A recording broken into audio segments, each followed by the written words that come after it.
Okay, hi YouTube, and congratulations on deciding to make a mobile phone app. First of all, congratulations on choosing Vizwik because it is one of the coolest ways to do it.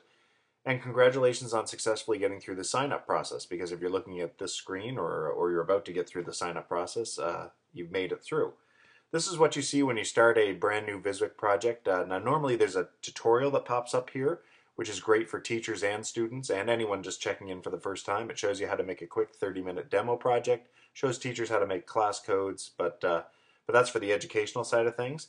What I want to do today in my first video of Vizwik, this is video number 1 in the series, is I want to show you right away how to make your apps more visually appealing, a little more spark to them. I'm trying to move my apps away from PowerPoint style to a little more, yes, that looks like a mobile phone app. And I want to show you some of the tricks that I figured out along the way. So this first video, I don't even think I'll build much of an app. I just want to show you how to gather and use the internet to create some remarkable moving visuals for your apps, and how to get them into the app, and maybe how to arrange some of them and some tricks I've seen. So the first, before we even get going, I want to show you how to make your apps a little more visually appealing so that they beat out the competition in visuals, and then we'll talk about how to basically build an app. And maybe I'll show you some of that now. To get rid of some of the things, first of all, on the screen here you're looking at 3 elements. You have a script element. Don't let that scare you. The word script should not scare you. Vizwik makes it really easy. You have a view, which is otherwise known as a slide or a screen. And then you have your simulator, which shows you what the app's going to look like. So you just hit refresh there, and it shows you what your app will look like. If you're an Android fan, you can click on the Apple and change it to either a phablet or a Samsung phone, and of course an old school iPhone 4 as well. So here's how you get rid of some stuff. So if you want to clear your screen, you don't want to start with the Vizwik stuff here. You basically just right click and go delete on all of these elements. Right click delete on a Mac, of course. You activate your right click key and you can delete full elements. You saw the script disappear there. Okay, so the next thing I want to do is very quickly, I want to bring in some images. Now, actually, let me show you how to do this first. Okay, so let's talk about visually appealing. If I had a still image here, much like the Vizwik sign here, it's not moving, it's sitting there, it's very PowerPoint-like. But the second you bring in some moving images, and I'll show you what those are in a second, all of a sudden it brings a little bit of life to your app, and users will experience motion on each of the screens, and it takes your mobile phone app from basic to a little more engaging. That's what you're looking for here. So some things I want to show you. I have discovered there are things on the internet called cinemagraphs. Cinemagraphs. And what they are is basically they keep parts of the image still and other parts of the image move. So you can decide what part of the image you want to move. So you could have a river moving through a valley, but the valley stays still, just the water in the river is moving. This is neat because it's an animated GIF file. It's not a movie, so therefore it doesn't take forever to load, and it really is just looping, but to the eye sometimes you can't really catch it looping. So I just wanted to I wanted to start here with a horse. I typed in, I'm going to do a horse app, and I typed in animated horse GIF or cinemagraph.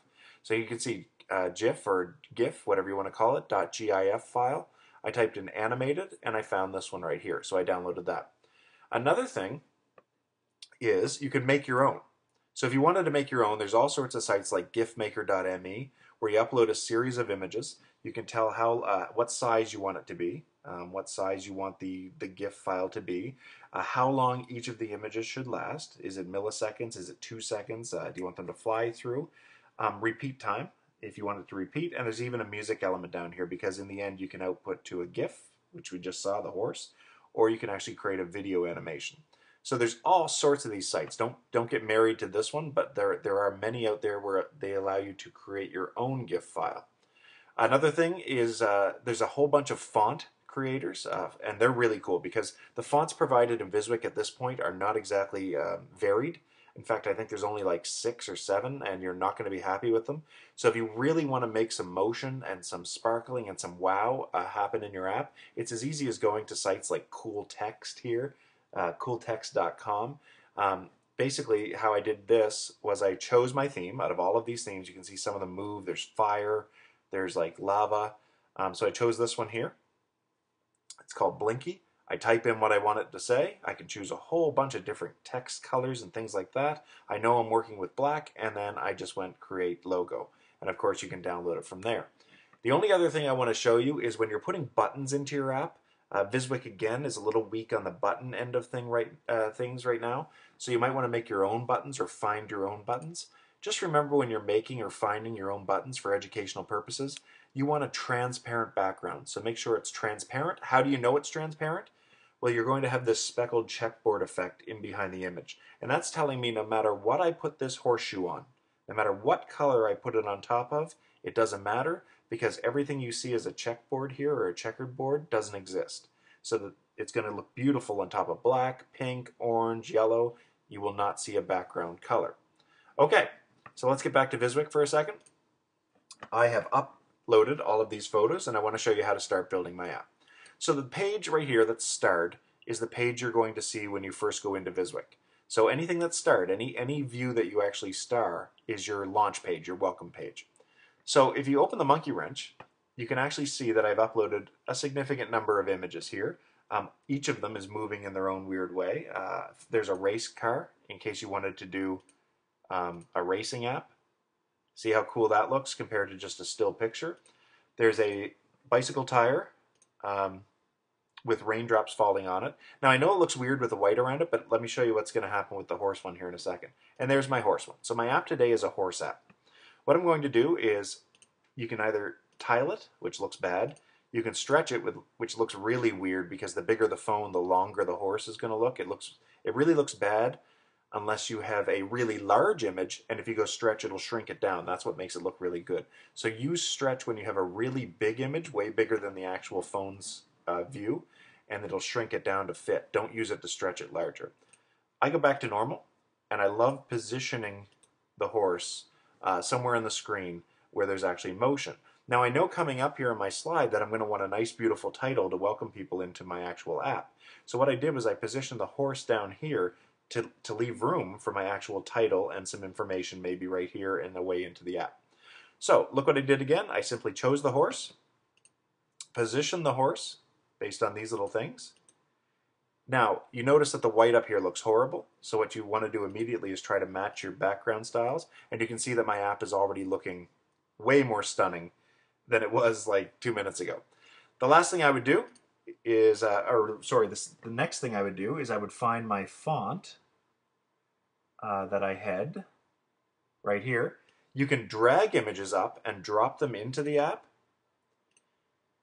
And you can see right there that it's looking actually pretty cool. Instead of just a lame white font or a lame colored font, I now have saddles and shoes sparkling on my open page. Just more motion, more wow, more awesomeness.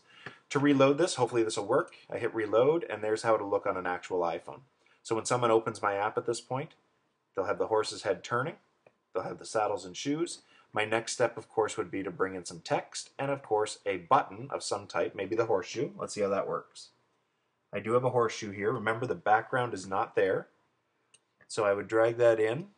This is not working the way I thought it would because that background is not supposed to be there, so I grabbed the wrong picture for sure. That background is supposed to be gone, and all I'm supposed to have is a golden horseshoe. So ideally, I would have a transparent background with a golden horseshoe, and that would be my button. Now that's neat because you don't have a big sort of gaudy blue button here that says enter. You have a horseshoe, which maybe says a cute little enter above it, and that's your button instead. It just makes your app look that much more classy, that much more professional, and you can get into the next page. The last thing you might want to see in this first video is I would go back to my first set of views. I would get down to fields. I would choose text, drag it up, put it on there. Of course, you can go into your monkey wrench and choose all sorts of text colors. I would make this white. And of course, I'd put some information in, like welcome to the da-da-da-da-da, maybe a little bit down here. And then I would have this nice golden horseshoe as my enter button that people would activate. Now, we'll do that in a future video with the scripts, but I wanted to show you how to start your apps and continue to keep your apps visually appealing so that when it comes to competition in the App Store or in your education environment, your apps start with a wow. And that's the whole point of this. You wanted to start your app with a wow. You want people feeling like they just bought something or are viewing something that was done professionally.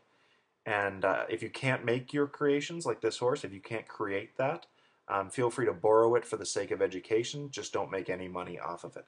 So hopefully this has helped. And